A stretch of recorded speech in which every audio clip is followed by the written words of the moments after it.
In the 1988 British television documentary The Men Who Killed Kennedy, American journalist Steve Revell claimed to have discovered the identity of the man who fired the fatal headshot from the grassy knoll.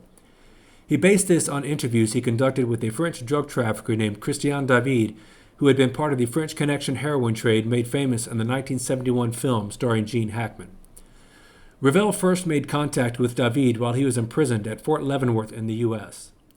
David said that in Marseille, France, he had first been offered the contract to kill President Kennedy, but he was reticent to give any more details. Eventually, David was deported to France, where Revell made further contact with him, and David began to divulge more details. David related that in 1963, the contract to kill Kennedy had been offered to him by a powerful Corsican mob boss in Marseille named Antoine Guérini.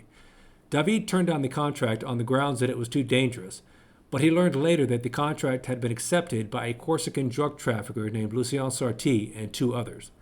David said Sarti himself revealed this to him several years later at a meeting in Buenos Aires, Argentina. Revell initially thought he had discovered the identities of the two others, but after the documentary first aired, they provided alibis and their names were scrubbed from subsequent airings of the documentary.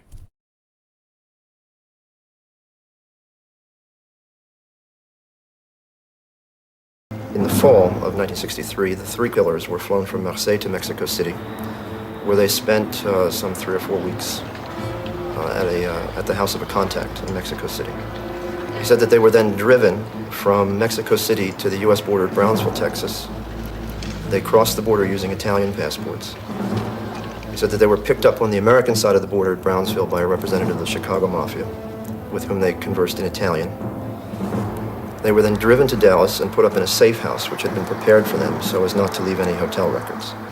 On the question of the actual murder, he was reasonably specific that 2 of the assassins were in buildings behind the president's limousine. He did not know which buildings. However, he did specify that one was high and one was low. In fact, he said presque sur l'horizontale, almost on the horizontal. When I showed David an aerial photograph of Dealey Plaza, the first thing he said was, "Show me where the railroad bridge is." I pointed out the bridge over Elm Street, and he said that was where Sarti wanted to be. But on the morning of the assassination, the bridge was guarded, and he was forced, as he said, to move on to the little hill with the wooden fence. He took up a position from behind the wooden fence from which he fired 1 shot, and David specified that he used an explosive bullet. Now, in a separate conversation with David, I asked him, based upon what I knew about Sarti's penchant for changing his appearance, whether Sarti had ever said anything to him about having worn a disguise. And David said, "What do you mean by a disguise?" I asked him, did Sarti ever indicate that he wore clothing other than he normally would have worn? And David thought about it for a moment and said, he wore a uniform.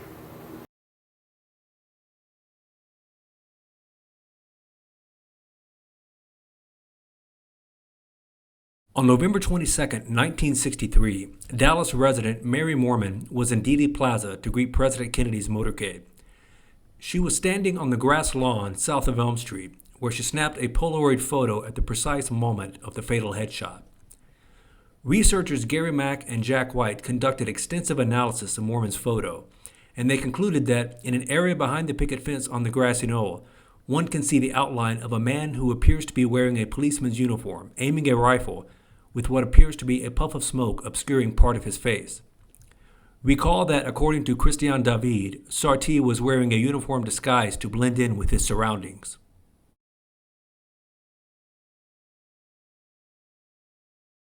So who was Lucien Sarti? His name pops up in several books about the international drug trade of the 1960s and 70s, but the most detailed information comes from an April 23, 1975 New York Times article by Nicholas Gage. According to Gage, Sarti traveled to South America in 1966 to set up shop in the narcotics trade.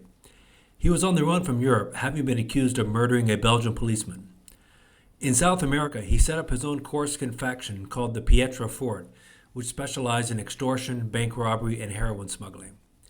He met his end in Mexico City in 1972, where he and associates had traveled to meet with representatives of American mafia families to set up a drug deal. Mexican authorities, at the behest of U.S. narcotics agents, were tracking him. When they went to arrest him as he was getting into a car, Sarti pulled a Cobra pistol and opened fire, whereupon the Mexican police shot him dead.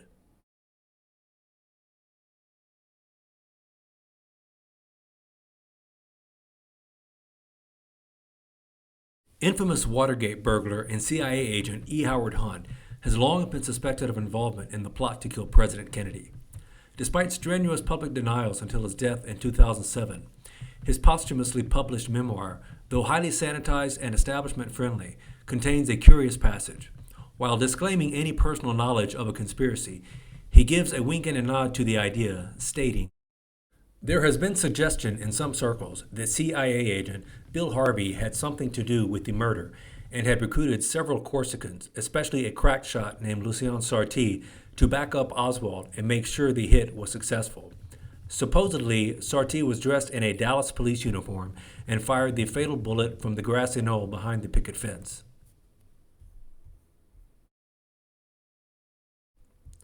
According to Hunt's son, St. John, in the years before Hunt's death, he began to open up to his son about the true facts relating to the Kennedy assassination, which St. John discusses in his book, Bond of Secrecy, My Life with CIA Spy and Watergate Conspirator E. Howard Hunt. Hunt claimed that he was a benchwarmer in the plot and not directly involved, and provided a written outline of the principles of the plot. The names, in descending order, are LBJ, i.e. Lyndon Johnson, Cord Meyer, David Morales, Bill Harvey, and an unnamed French gunman on the grassy knoll. Lyndon Johnson was, of course, Vice President Lyndon Johnson. Cord Meyer was the CIA's Chief of International Organizations Division. His wife, Mary Meyer, had been engaged in a long-term affair with Kennedy, and she herself would be murdered under mysterious circumstances in 1964. David Morales was Chief of Covert Operations for the CIA's JM Wave Station in Miami, from where the agency's anti-Cuban efforts were directed. And Bill Harvey had been head of the CIA's ZR Rifle assassination program out of the JM Wave Station, where he orchestrated the CIA mafia plots against Cuban Premier Fidel Castro. After the Cuban Missile Crisis, Harvey was sent to Rome to head the CIA station there. Remember this fact. Both Morales and Harvey were known to harbor a violent hatred of President Kennedy over the botched 1961 Bay of Pigs invasion of Cuba. So what about the unnamed French gunman in the chart? Recall that Hunt named Sarti as a possible shooter in his book, and at the behest of his son, St. John, Hunt recorded several private interviews in the years before his death, where his comments may shed further light. Well, Harvey had written in a memo at one point when he was running the executive action program that he wanted to use Corsicans. Yeah, wanted to use what? Corsicans. Yeah. As hitmen. Do you think it's possible that when he was in Rome that he might have recruited a Corsican assassin to kill Kennedy? Yes. It is possible.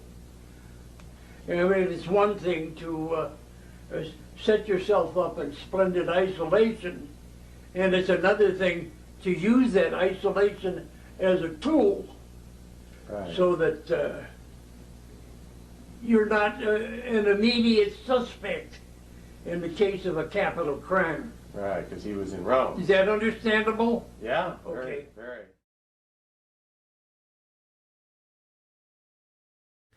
In the afterword to St. John's book, written by film producer Eric Hamburg, more information is provided about Bill Harvey and his links to the Corsican underworld. Harvey had an affinity for Corsicans, particularly for use in assassination operations. In Flawed Patriot, former CIA officer Bayard Stockton writes that Harvey recommended Corsicans for use in the ZR Rifle assassination program. ZR Rifle was intended to be carried out by non-American criminal elements. In his memo, Harvey wrote, "Exclude organized criminals such as Sicilians, criminals, those with record of arrest, those with instability of purpose as criminals." But he added, organization criminals, those with record of arrest, those who have engaged in several types of crime, Corsicans recommended. Sicilians could lead to mafia. Through his CIA mafia activities, Harvey became close associates with Chicago mobster Johnny Rosselli. Recall that, according to Revell, the Corsican assassins were met at the Mexican border by a representative of the Chicago Mafia. So what do you think? Is it possible that the CIA's Bill Harvey, through contacts from the ZR rifle program, approached Marseille mob boss Antoine Guérini, who hired Corsican assassins to do the deed, one of whom was Lucien Sarti?